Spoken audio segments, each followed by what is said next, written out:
Students देखो, जो first problem थी वो हमने सिंपल स्ट्रेट फॉरवर्ड प्रॉब्लम करवाई थी, जिसके अंदर एक सिस्टम से दूसरे सिस्टम में कन्वर्ट हुआ था जो प्री डिफाइन था, यानी कि MKS टू CGS। अब जो है ये प्रॉब्लम थोड़ी सी डिफ़िकल्ट है, मतलब इसमें थोड़ा सा हमने कंसंट्रेट होना पड़ेगा। यहाँ पे दे रखा है कि 10 kilo pascal convert 10 kilo pascal to a system in which unit of the mass is to be 10 kilogram, unit of the length to be 100 metre and the time to be 1 minute. अब इसमें क्या है कि 10 kilo pascal, तो सबसे पहले हमने ये देखना होता है कि फिजिकल क्वांटिटी कौन सी है। अब यहाँ पे पास्कल यूनिट है, तो पास्कल जो यूनिट होती है वो होती है प्रेशर की, इसका मतलब फिजिकल क्वांटिटी है प्रेशर। जैसे फिजिकल क्वांटिटी का हमें पता चलेगा, हम उसका डायमेंशन फार्मूला लिखेंगे। डायमेंशन फार्मूला है प्रेशर का ml-1 T-2, ये डायमेंशन फार्मूला होगा। फिर उसके बाद हमने देखना है कि न्यूमेरिकल वैल्यू कितनी है। पहली क्वांटिटी जो दे रखी पहले सिस्टम में, उसकी न्यूमेरिकल वैल्यू है 10 की, यानी कि 10 किलो, मतलब 10⁻10⁻3, किलो का मतलब 10⁻3, तो ये हो जाएगा हमारे पास 10⁻4। न्यूमेरिकल वैल्यू है वो 10⁻4 हो गई है। फिजिकल क्वांटिटी प्रेशर थी। प्रेशर के डायमेंशन फार्मूला से हमने A B C की वैल्यू निकाली, क्योंकि A की वैल्यू जो है वो 1 है, B की वैल्यू -1 है और C की वैल्यू -2 है। इसको हम ये जो फार्मूला होता है दूसरा फार्मूला हमारा, तो मेन फार्मूला कि N2 = N1 M1/M2 whole raise to power A L1/L2 whole raise to power B T1/T2 whole raise to power C। इसमें हम ये वैल्यू पुट करेंगे। अब वैल्यू पुट करते हैं तो जो पहले सिस्टम का मास है वो 1 किलोग्राम है, पहले सिस्टम की लेंथ है वो 1 मीटर है, पहले सिस्टम का टाइम है वो 1 सेकंड है।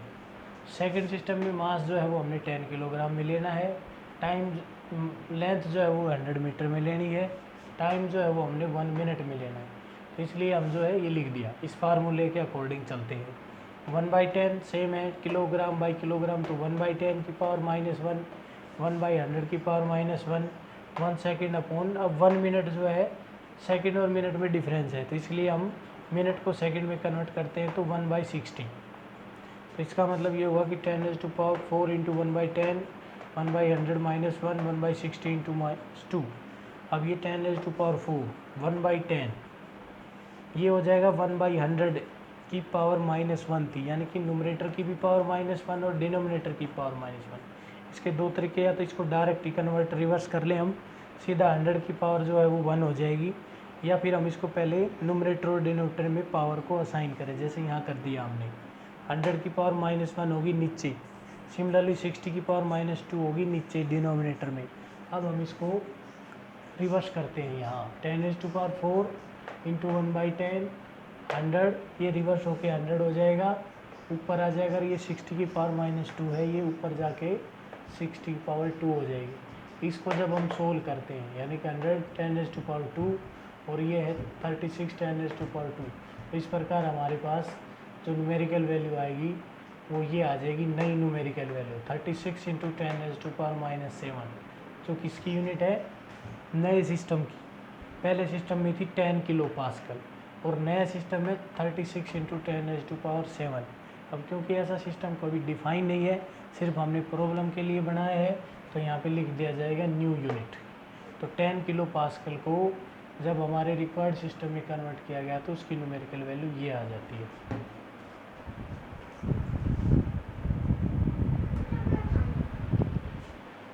अगली जो प्रॉब्लम है वो कुछ इस टाइप की हो सकती है कि the force in A system is 100 Newton, energy is 10⁻³ joule and the velocity is 100 meter per second.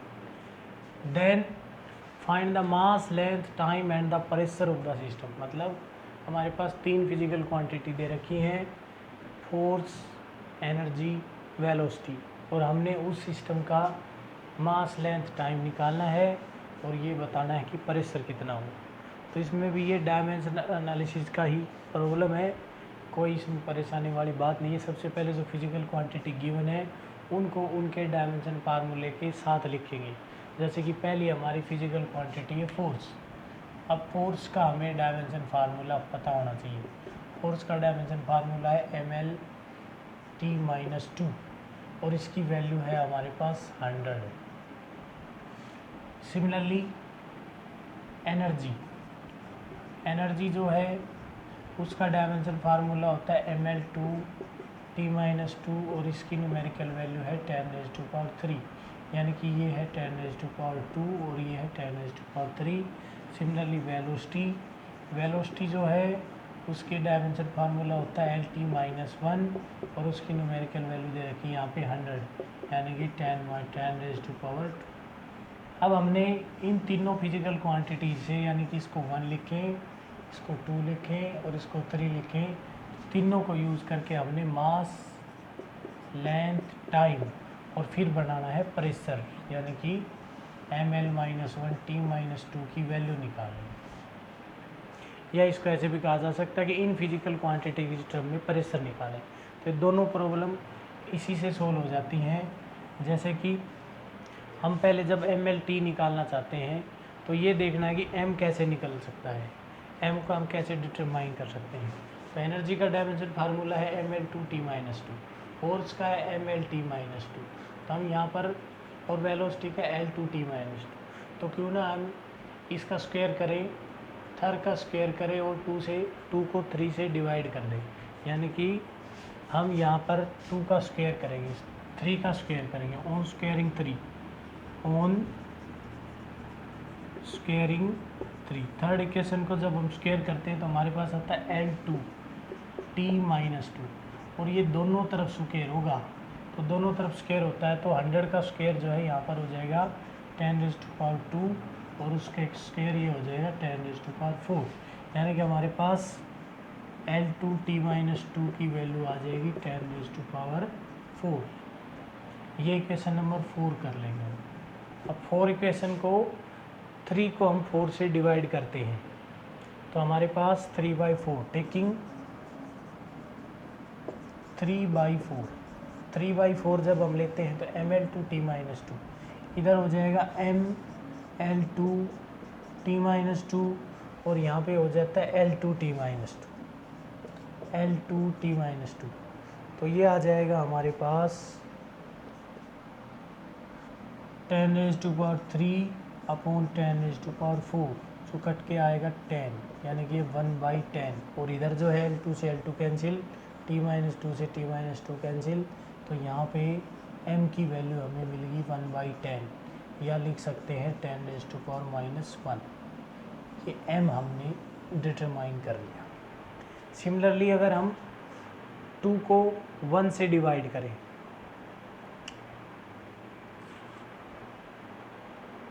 ये 2/4 करना था भैया हमने, 2 जो है ना एनर्जी था, तो 2/4 आएगा यहाँ पे, सॉरी, क्योंकि थर्ड जो 4 है वो तो 3 का स्क्वायर ही है, तो इसलिए अब हमने करना है L को असाइन करना है, L को डिटरमाइन करना है। तो जो फर्स्ट इक्वेशन है उसमें ml-T-2 है और जो सेकंड है उसमें ml2T-2 है, तो अगर हम सेकंड को फर्स्ट से डिवाइड कर दें, यानी कि हम यूज़ करें टेकिंग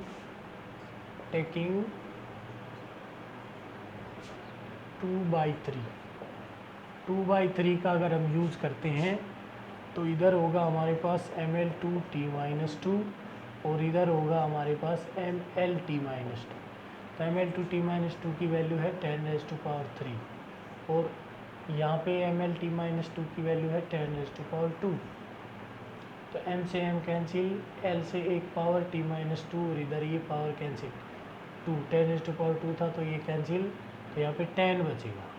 कहने का मतलब ये है यहाँ पे बच गया हमारे पास L, इधर L बच गया, L = 10, तो L की वैल्यू हमारे पास 10 आ गई। फिर देखेंगे 2 से हमारे पास एनर्जी है ml2T-2, 1 से हमारे पास फोर्स है ml-T-2, तो ml2T-2 को ml-T-2 से भाग देते हैं, एनर्जी को फोर्स से डिवाइड करेंगे तो m से m कैंसिल होगा, एक L कैंसिल होगा, T-2 कैंसिल होगा, इधर 3 है, इधर 10⁻2 है, 10 बचेगा।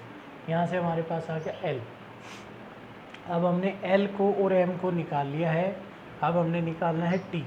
हम L को वापस यूजिंग L को वापस 3 में यूज़ करते हैं। 3 क्या है हमारे पास, velocity LT-1, using L is equal to 10 in 3। Third equation के अंदर जो है हम L की वैल्यू 10 यूज़ करते हैं, तो इधर L की जगह 10 आ जाएगा इंटू L माइनस 1, और ये हो जाएगा हमारे पास 10⁻² राइट हैंड साइड में था। तो L minus 1 is equal to 10⁻², 10 हो जाएगा डिवाइड में, तो ये बढ़ जाएगा 10 t minus 1, sorry t minus 1, t minus 1, t minus 1 is equal to 10, यानी कि 1/t इज इक्वल टू 10, और t की वैल्यू आ जाएगी 10 माइनस 1, 10⁻⁻1, इसका रेसिप्रोकल कर देंगे। पहले हमने थर्ड इक्वेशन का स्क्वायर किया, LT माइनस 1 का स्क्वायर किया, तो हमारे पास आ गया L2t माइनस 2, दोनों तरफ स्क्वायर होने से 10⁻⁴। अब हमने 2 को, जो 2 इक्वेशन थी उसको 4 से डिवाइड कर दिया, तो हमारे पास m की वैल्यू आ गई 10⁻⁻1। फिर हमने 2 को 1 से डिवाइड किया, 2 को डिवाइड कर दिया 1 से, 2/1, 2/1, 2/1।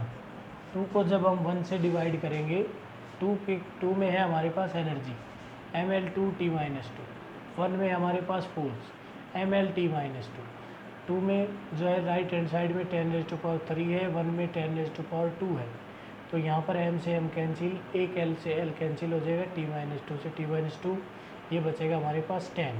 फिर हमने जो सेकंड इक्वेशन है, जो l की वैल्यू हमारे पास आ गई, कितनी आ गई, 10 आ गई।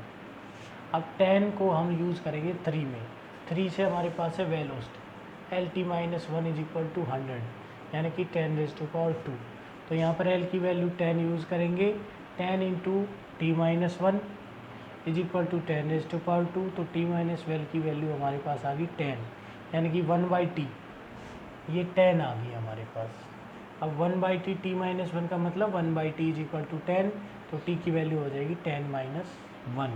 अब हमारे पास m की वैल्यू जो है वो आई है 10 माइनस 1, l की वैल्यू जो आई है वो आई है 10, और t की वैल्यू जो आई है वो आई है 10⁻⁻1। हमने एक अलग फिजिकल क्वांटिटी निकालनी है, प्रेशर। अब प्रेशर का जो डायमेंशन फार्मूला है वो लिखना है हमें। प्रेशर का डायमेंशन फार्मूला होता है ml माइनस 1 t माइनस 2। अब m की वैल्यू रखो यहाँ पे 10⁻⁻1, फिर हमने l की वैल्यू यूज़ करनी है जो है 10, तो 10⁻⁻1, और फिर t की वैल्यू यूज़ करनी है 10 माइनस 1, और t की पावर माइनस 1 है, यहाँ पे माइनस 2 है, तो 10⁻⁻1 तो t की वैल्यू थी, और whole raise to power minus 2, power की पावर जो है वो मल्टीप्लाई हो जाती है। तो ये आएगा हमारे पास 10⁻⁻1 इंटू 10⁻⁻1 इंटू 10⁻²। तो प्रेशर यहाँ पे 0 हो गया भाई, 10 की पावर माइनस 2 इंटू 10⁻², हमारे पास जो फाइनल रिजल्ट आ जाएगा वो आ जाएगा 0, मतलब प्रेशर की वैल्यू है ही नहीं, उस सिस्टम में प्रेशर ही नहीं है। तो ये वो हमने जो है सरप्राइज़ होने वाली बात नहीं है कि प्रेशर की वैल्यू 0 आ गई, लेकिन ये एक एग्ज़ाम्पल था। इस एग्ज़ाम्पल में हमने जो वैल्यू ली थी, पहले फोर्स लिया, फिर एनर्जी ली, फिर वेलोसिटी ली, और इन तीनों से हमने प्रेशर निकालना चाहा। मास, लेंथ, टाइम निकालना है, तो मास निकालना हो, लेंथ निकालना हो, टाइम निकालना हो, या और कोई फिजिकल क्वांटिटी बतानी हो, जैसे इसी में ये कह दे कि what is the unit of frequency. अब फ्रीक्वेंसी की वैल्यू कितनी होगी या यूनिट कितनी होगी, तो हमने यहाँ से t की वैल्यू 10⁻1 निकाली है, तो फ्रीक्वेंसी का डायमेंशन होता है t-1। तो सीधी सी बात है कि फ्रीक्वेंसी t-1 होती है, मतलब यहाँ पे 10 वैल्यू आ जाएगी। फ्रीक्वेंसी जो होगी उस सिस्टम की फ्रीक्वेंसी 10 होगी। जो फिजिकल क्वांटिटी गिवन होती हैं उस फिजिकल क्वांटिटीज़ को जो है हम डायमेंशनल उनका लेते हैं, उसके अकॉर्डिंग हम उनको थोड़ा सोल्व करते हैं, चाहे उनको स्क्वायर करें चाहे उनका क्यूब करें, चाहे उनको मल्टीप्लाई करें, चाहे डिवाइड करें, लेकिन हमने जो रिक्वायर होता है वहाँ तक पहुँचते हैं, जैसे इस प्रॉब्लम के अंदर हमने किया है।